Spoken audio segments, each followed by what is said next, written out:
ಆಕಾಶವಾಣಿ. ಆರೋಗ್ಯ ಸಂಚಿಕೆಯಲ್ಲಿ ಆಯುಷ್ವಾಣಿ. ಈ ಕಾರ್ಯಕ್ರಮದ ಪ್ರಾಯೋಜಕರು ರಾಷ್ಟ್ರೀಯ ಆಯುಷ್ ಅಭಿಯಾನ, ಆಯುಷ್ ಇಲಾಖೆ, ಕರ್ನಾಟಕ ಸರ್ಕಾರ. ಕೇಳಿ ಆಯುಷ್ವಾಣಿ. ಶ್ರೋತೃಗಳೇ, ಎಲ್ಲರಿಗೂ ನಮಸ್ಕಾರ. ನಾನು ಡಾಕ್ಟರ್ ಪೂರ್ಣಿಮಾ SB, ಆಯುಷ್ಮಾನ್ ಆರೋಗ್ಯ ಮಂದಿರ, ಬೈರುಂಬೆ, ಸಿರಸಿ, ಉತ್ತರ ಕನ್ನಡ ಜಿಲ್ಲೆಯಲ್ಲಿ ಕಾರ್ಯನಿರ್ವಹಿಸ್ತಾ ಇದ್ದೇನೆ. ಒಂದು ವಾರದ ಹಿಂದೆ ತಾಯಿಯೊಬ್ಬಳು ನನ್ನ ಚಿಕಿತ್ಸಾಲಯಕ್ಕೆ ತನ್ನ 20 ವರ್ಷದ ಮಗಳನ್ನು ಕರೆತಂದಿದ್ದಳು. ನನ್ನ ಮಗಳು ಕಳೆದ 6 ತಿಂಗಳಿಂದ ಮುಟ್ಟಾಗಿಲ್ಲ ಮೇಡಮ್, 8 kg ತೂಕದಲ್ಲಿ ಹೆಚ್ಚಾಗಿದ್ದಾಳೆ, ಆಲಸಿ, ಮುಖದ ತುಂಬಾ ಮೊಡವೆಗಳು, ಗಲ್ಲ ಮತ್ತು ಗದ್ದಗಳಲ್ಲಿ ಕೂದಲು ಕಾಣಿಸ್ತಿವೆ, ಯಾವುದೇ ಕೆಲಸದಲ್ಲೂ ಆಸಕ್ತಿ ತೋರಿಸುತ್ತಿಲ್ಲ, ನಾನೇನು ಮಾಡ್ಲಿ ಡಾಕ್ಟ್ರೇ ಅಂತ ಹೇಳ್ತಾಳೆ. ಹೀಗೆ ತಿಂಗಳಿಗೆ 5 ರಿಂದ 6 ಕೇಸುಗಳು ಈ ಲಕ್ಷಣಗಳುಳ್ಳ ಹೆಣ್ಮಕ್ಳು ನಮ್ಮ ಚಿಕಿತ್ಸಾಲಯಕ್ಕೆ ಬರ್ತಾ ಇರ್ತಾರೆ. ಅವರನ್ನು ನೋಡಿದಾಗಲೆಲ್ಲ ನನಗೆ ಮನಸ್ಸಿಗೆ ಅತೀವ ಸಂಕಟವಾಗುತ್ತೆ. ಹಾಗಾದ್ರೆ ಇದಕ್ಕೆಲ್ಲ ಕಾರಣವೇನು ಮತ್ತು ಪರಿಹಾರವೇನು? ಆಧುನಿಕ ಜಗತ್ತು ಸಾಕಷ್ಟು ನೂತನ ಆವಿಷ್ಕಾರ ಮಾಡಿ ಜೀವನ ಶೈಲಿಯನ್ನು ಸುಧಾರಿಸುತ್ತದೆ. ಆದರೂ ಅದರಿಂದಾಗಿ ಅಷ್ಟೇ ದುಷ್ಪರಿಣಾಮಗಳನ್ನು ನಾವು ಎದುರಿಸುತ್ತಿದ್ದೇವೆ. ನಮ್ಮ ಮನಸ್ಸು ಮತ್ತು ಇಂದ್ರಿಯಗಳಿಗೆ ಇನ್ನಿಲ್ಲದ ಮುದ ನೀಡುವ ಜಂಕ್ ಫುಡ್ಗಳ ಬಗ್ಗೆ ನೀವು ಕೇಳಿರಬಹುದು, ಆಸ್ವಾದಿಸಿರಬಹುದು. ಆದರೆ ಇದೇ ಆಹಾರವು ಮುಂದೊಂದು ದಿನ ನಿಮ್ಮ ಹೆಣ್ಣು ಮಕ್ಕಳಿಗೆ ಮದುವೆಯ ನಂತರ ಮಕ್ಕಳಾಗದಂತೆ ಮಾಡುವ ಮಾಟಗಾತಿಯೂ ಆಗಬಹುದು. ಇತ್ತೀಚಿನ ದಿನಗಳಲ್ಲಿ ಈ PCOS ಅಥವಾ PCOD ಎಂಬುದು ಪೆಡಂಭೂತವಾಗಿ ಬೆಳೆದಿದೆ. PCOD ಅಂದ್ರೆ ಪಾಲಿಸಿಸ್ಟಿಕ್ ಓವರಿಯನ್ ಡಿಸೀಸ್. ಅಂಡಾಶಯವು ಅನೇಕ ಅಪಕ್ವವಾದ ಅಥವಾ ಭಾಗಶಃ ಪ್ರಬುದ್ಧ ಮೊಟ್ಟೆಯನ್ನು ಉತ್ಪಾದಿಸುವ ಸ್ಥಿತಿಯಾಗಿದೆ.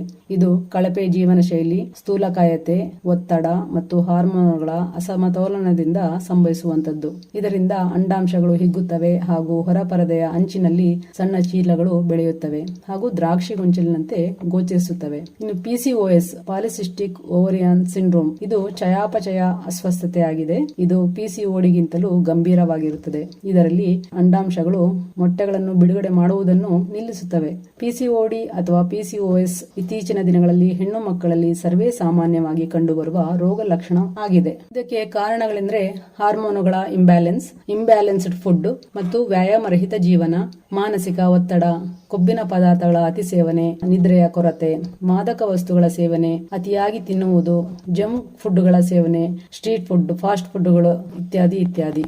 ಆಂಡ್ರೋಜನ್ ಹಾರ್ಮೋನ್ನ ಅತಿಸ್ರಾವ ಕೆಲವೊಮ್ಮೆ ಆನುವಂಶಿಕವಾಗಿ 40% ನಷ್ಟು ಬರಬಹುದು. ಲಕ್ಷಣಗಳಲ್ಲಿ ಅತಿಯಾಗಿ ಮೊಡವೆಗಳು ಕಾಣಿಸಿಕೊಳ್ಳುವಂತದ್ದು, ನೆತ್ತಿಯ ಭಾಗದಲ್ಲಿ ಕೂದಲು ಉದುರುವಂತದ್ದು, ಮುಖದ ಮೇಲೆ, ಮೇಲ್ದುಟಿಯ ಮೇಲೆ, ಕೆನ್ನೆಯ ಮೇಲೆ ಕೂದಲು ಬೆಳೆಯುವಂತದ್ದು, ಪ್ರತಿ ತಿಂಗಳು ಋತುಸ್ರಾವವಾಗದೇ ಇರುವುದು, ದೇಹದ ತೂಕದಲ್ಲಿ ಹೆಚ್ಚಳ, ನಿಗದಿತ ಅವಧಿಗಿಂತ ತಡವಾಗಿ 4 ರಿಂದ 6 ತಿಂಗಳಿಗೊಮ್ಮೆ ಮುಟ್ಟಾಗುವುದು, ಹೆಚ್ಚು ಸ್ರಾವ ಮತ್ತು ನೋವಿನ ಅನುಭವ, ಅತಿ ಬೇಗ ಸುಸ್ತಾಗುವುದು ಮತ್ತು ಮುಂದೊಂದು ದಿನ ಮಧುಮೇಹದಂತಹ ಲಕ್ಷಣಗಳು ಕಾಣಿಸಿಕೊಳ್ಳಬಹುದು. ಫೈನಲಿ ಇದು ಬಂಜೆತನ ಅಂದ್ರೆ ಇನ್ಫರ್ಟಿಲಿಟಿಗೂ ಕಾರಣ ಆಗಬಹುದು. ಇನ್ನು ಚಿಕಿತ್ಸಾ ರೂಪದಲ್ಲಿ ಮನೆಯಲ್ಲಿಯೇ ಮಾಡುವಂತದ್ದಂದ್ರೆ ಸಮತೋಲನವಾದಂತಹ ಆಹಾರ, ಮನೆಯಲ್ಲಿಯೇ ತಯಾರಿಸಿದ ತಾಜಾ ಆಹಾರ, ವಿರುದ್ಧ ಆಹಾರಗಳ ಬಗ್ಗೆ ಎಚ್ಚರ, ಪ್ರತಿದಿನ 1 ಗಂಟೆ ಆದರೂ ವ್ಯಾಯಾಮ ಅಥವಾ ವಾಕಿಂಗ್ ಮಾಡುವಂತದ್ದು, ತಾಜಾ ತರಕಾರಿಗಳು, ತಾಜಾ ಹಣ್ಣುಗಳ ಸೇವನೆ, ಸಕಾರಾತ್ಮಕ ಯೋಜನೆಗಳಲ್ಲಿ ತೊಡಗಿಸಿಕೊಳ್ಳುವುದು, ಹಾಲಿನಿಂದ ಮಾಡಿದ ಸಿಹಿ ಪದಾರ್ಥಗಳನ್ನು ಅತ್ಯಂತ ಕಡಿಮೆ ಬಳಕೆ ಮಾಡುವಂತದ್ದು, ಸಕ್ಕರೆ ಉಪ್ಪನ್ನು ಕಡಿಮೆ ಬಳಸುವುದು, ಫ್ರಿಡ್ಜ್ನಲ್ಲಿ ಶೇಖರಿಸಿದ ಆಹಾರ ನಿಷಿದ್ಧವಾಗಿರುತ್ತದೆ. ಇನ್ನು ಇದಕ್ಕೆ ಪರಿಹಾರ ಅಥವಾ ಟ್ರೀಟ್ಮೆಂಟ್ ಅಂದ್ರೆ ಹಾರ್ಮೋನ್ ಥೆರಪಿ. ಮನೆಮದ್ದು ರೂಪದಲ್ಲಿ ನೆಲ್ಲಿಕಾಯಿಯನ್ನು ಪ್ರತಿದಿನ 1ರಂತೆ ಉಪಯೋಗ ಮಾಡಬೇಕು. ಇದು ರಕ್ತದಲ್ಲಿನ ಸಕ್ಕರೆ ಪ್ರಮಾಣವನ್ನು ನಿಯಂತ್ರಣದಲ್ಲಿ ಇಡುವಲ್ಲಿ ತುಂಬಾ ಪ್ರಾಮುಖ್ಯತೆ ವಹಿಸುತ್ತದೆ ಮತ್ತು ಇದು ಮಹಿಳೆಯರಲ್ಲಿ ಫಲವತ್ತತೆ ಹೆಚ್ಚು ಮಾಡುವುದು ಹಾಗೂ ವಿಟಮಿನ್ C ಆಂಟಿ ಆಕ್ಸಿಡೆಂಟ್ ಸಮೃದ್ಧವಾಗಿರುತ್ತದೆ. ಹಾಗೆಯೇ ಮೆಂತೆ ಕಾಳುಗಳನ್ನು ರಾತ್ರಿ ನೆನೆಸಿಟ್ಟು ಖಾಲಿ ಹೊಟ್ಟೆಗೆ ಸೇವನೆ ಮಾಡುವಂತದ್ದು ಅಥವಾ ಮೆಂತೆ ಗಂಜಿಯನ್ನು ಸೇವನೆ ಮಾಡುವಂತದ್ದು. ಇನ್ನು ದಾಲ್ಚೀನಿ, ಇದರ ಪುಡಿಯನ್ನು ಹಾಲಿನೊಂದಿಗೆ ಅಥವಾ ಮೊಸರಿನೊಂದಿಗೆ ಸೇವನೆ ಮಾಡುವಂತದ್ದು.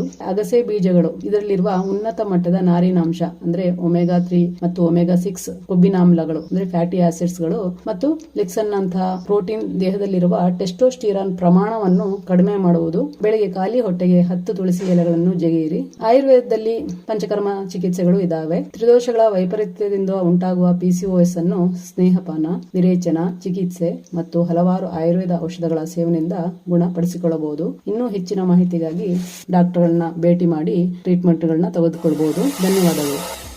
ಆರೋಗ್ಯ ಸಂಚಿಕೆಯಲ್ಲಿ ಆಯುಷ್ವಾಣಿ ಕೇಳಿದಿರಿ.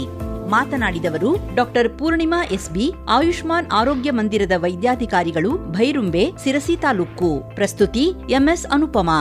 ಪ್ರಾಯೋಜಕರು ರಾಷ್ಟ್ರೀಯ ಆಯುಷ್ ಅಭಿಯಾನ, ಆಯುಷ್ ಇಲಾಖೆ, ಕರ್ನಾಟಕ ಸರ್ಕಾರ. ರಾಜ್ಯವ್ಯಾಪಿ ಪ್ರಸಾರವಾದ ಈ ಕಾರ್ಯಕ್ರಮ ವಿವಿಧ ಭಾರತಿ ವಾಣಿಜ್ಯ ಪ್ರಸಾರ ಕೇಂದ್ರದ ಕೊಡುಗೆ.